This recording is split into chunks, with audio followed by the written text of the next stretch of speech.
How's it going, everyone? We're going to be covering this week's forecast today. We're going to be looking at a bit more pairs this time. I've added, as you can see, I've added a few more pairs. I've added Euro GBP, CAD Yen, New Kiwi Dollar, and Dollar Yen. So let's just look at the forecast. Now, on Aussie Dollar, we can see that basically with all the USD pairs, we've seen quite a bit of bearish movement so far. So what we can expect, in the upcoming week or in this new month of February is a sort of retracement up. So we could expect some sort of retracement, whether it's gonna respect this order block or not. I'm not sure about that. However, we can look at this order block here, right? And we can cover this point. If you look on the 8 hours, you probably see a much clearer. Yeah, there we go. So you can see that this point here is a valid point of interest, and most likely this would be a supply to demand sort of entry. So you can sort of see how price breaks through this point, which sort of tells me that there was some sort of demand zone here. Reason being, you see a minor reaction in this wick here, and then you sort of see price breakthrough, and you can also see a sort of reaction over here. So really in this week, we're just going to be looking for some continuation shorts until we see a proper trend change. If you look on the 3 minutes right now, there hasn't been any proper or real confirmation or trend change besides this impulsive move up. And as you can see, this was towards the end of the week as well.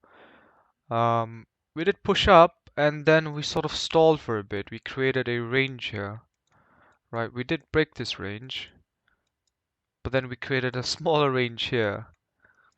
And then we did break it again, and we sort of hovered for a bit, and that was the end of the week. So we want to see how the market moves as soon as we open, and if we do get any change of character, change of trend, break of structure, all these are all the things that I want to look for. Then we might be able to take some longs back up to the retracement points. If not, I'd say if the trend continues bearish, then we just want to continue looking for shorts and not try and force any counter trend trades. I don't usually take counter trend trades at all mainly because it just doesn't fit my plan. I just don't have a lot of winning trades with counter trend trades. I tend to do a lot better with pro trend continuation trades, which is why I am going to be looking for those trades mainly. So on Aussie dollar, we're just going to be looking for continuation shorts. And if we do see a change of character, a proper one, then we might be looking for buys up to this zone here. Right, so now let's have a look at euro dollar. So euro dollar, really, it's about the same thing, I'd say. Because of the price action last week, everything's sort of been the same. All the dollar pairs have impulsed down, and they are bound to have some form of retracement soon. So we can be looking at this region over here as well. If we look on maybe this point. So we can be looking for some sort of reaction at this point, mainly because of how price moved here. We could also see price coming around this region. If you look on the 8 hour, this region is most likely gonna be the main point of the mitigation as well. Now let's look at EU on the 1 minute as well. So the price action is fairly similar to AU. We did get a chock here, right? So we did get a sort of change of character at this point, and then you can see after this impulse, it sort of died down, and it came all the way back to where price originally was. So if I'm just looking at this price action, I'd say that our change of character isn't confirmed yet. We're not really changing any bias yet, unless we see, more price action here indicating that we're going to be bullish up. Same thing as AU, gonna be looking for continuation shorts up.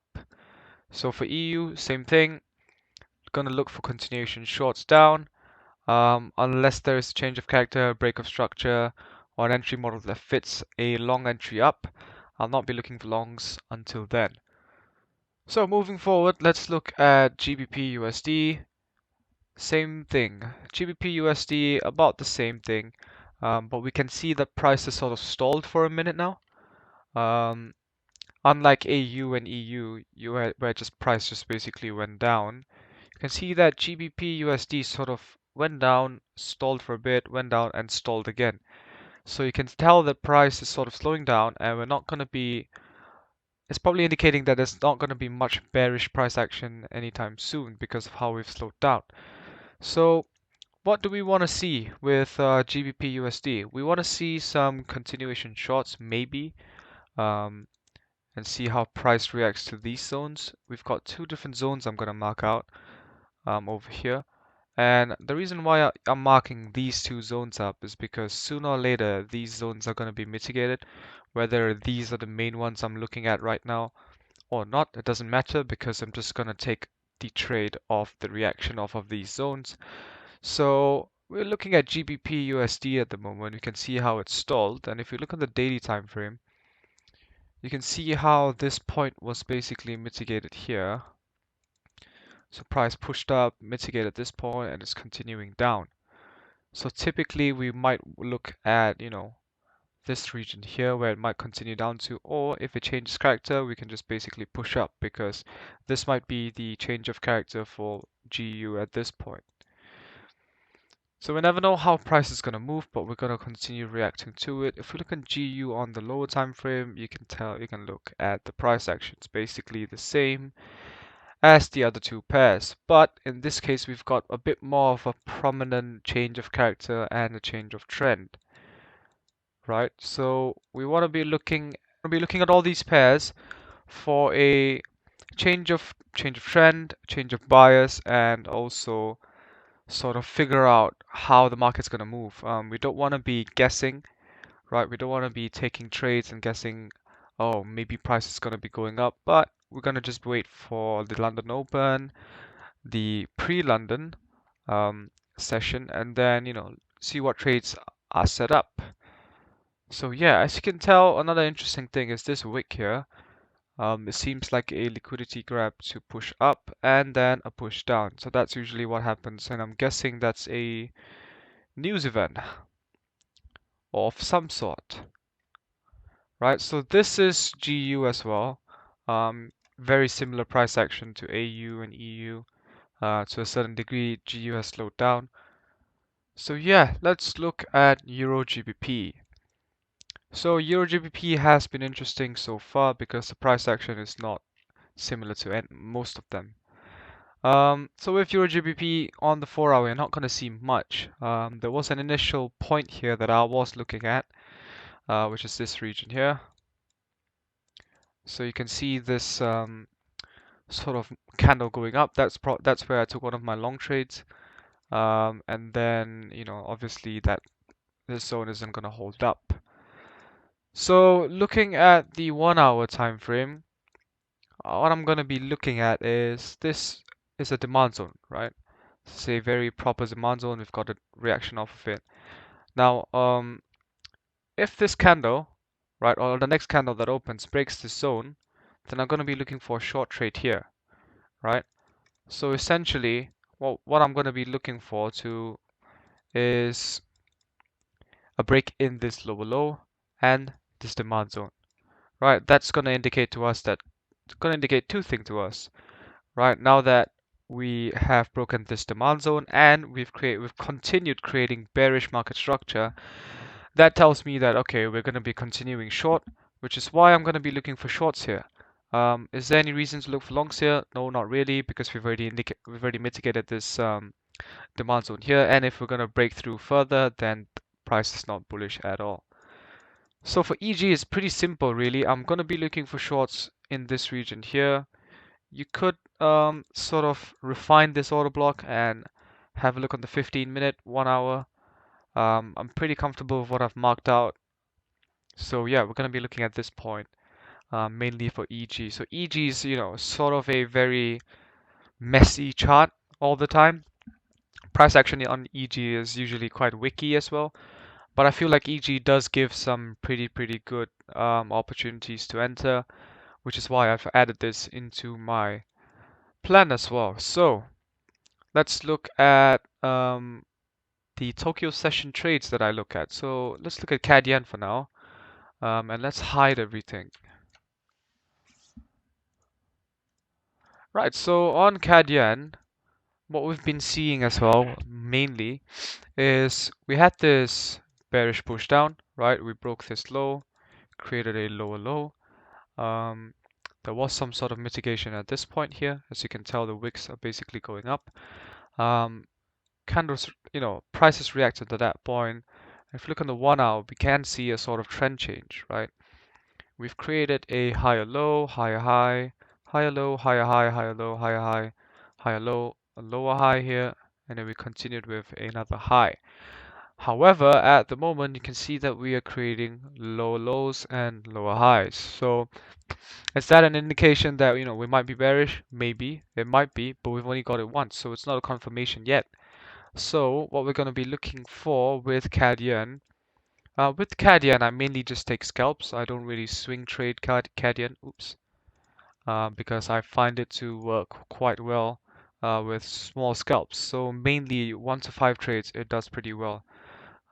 So usually I have 1 to 5 trades, targets and stuff like that, just to get some extra risk to reward as well. So one trade I'll be looking at here is, you can see that this is a valid demand zone. We broke this high here, right? Broke this high, created a higher high. And if I see a close below this, then this is going to be a valid trade where I would look for a short entry from here, right? Mainly because supply to demand, demand to supply. This is going to be a demand to supply trade. Broke demand, supplies in power, reacts to supply zone, boom, take a short entry here, and we're basically good to go here. So I'm going to be looking for a trade there. On CAD yen, besides that, I'd say on CAD yen, there is nothing much for me this week. I mainly trade them on the Asian session, after which I don't trade them or look at them at all. So just moving forward, let's look at New Zealand USD. On New Zealand USD, the price action is basically the exact same as the USD pairs. So on New Zealand USD this week, I'd say again not much because of how much bearish movement we've been having. If you look at charts right now, we've basically been pretty bearish so far. On the daily time frame, completely bearish. There would have been a last demand zone here, broke through it, so we could be looking for shorts all day. You'd probably get shorts at a few points. First point being here, second point being here. Right, I'm gonna cover the wick as well. And you could take, no, I wouldn't consider that a good point. So these 2 points mainly look for shorts. Similar with all the other pairs, if we want to take a bear, a buy up, we want to see a proper change of character. But at the moment, just looking at these pairs, you're not really seeing much of a change of bias or any sort. So I'm guessing that these are all just basically, towards the end of the session market structure. So we want to wait for the market open and maybe up till Tuesday to see how the markets are moving, whether there's a change of bias. However, I'm going to be looking for some intraday shorts as well if the market continues down. So that will be New Zealand dollar. Moving on to USD yen. Now that was an example I showed to some of our students there, so I'm going to hide that for now. Really, looking back at that example, I'm going to just share a bit. We've got this super valid demand zone here. Now, because we have that demand zone, the target for that trade was basically here, right? Because this is a weak high, didn't break the previous high. Now we did hit that target. Now what this looks like is basically this is a supply zone here, right? Because of the reaction we've got from there. Now ultimately we are still, bullish on this in this aspect because of how market structure is. However, because of this sort of reaction here, I might be looking to take continuation shorts down, depending on how the market flows. If it changes its bias again, then I'd just be looking for longs up. However, at the moment, I'd be looking for shorts on UJ, just to trade it down to this point here, and maybe take another long back up. Now, this is not really something I usually trade. However, with UJ, you can see, I'll explain why it's really valid to kind of wait for a trade at this point. I'm gonna mark out this region here. Now you've got one reason why that trade would work.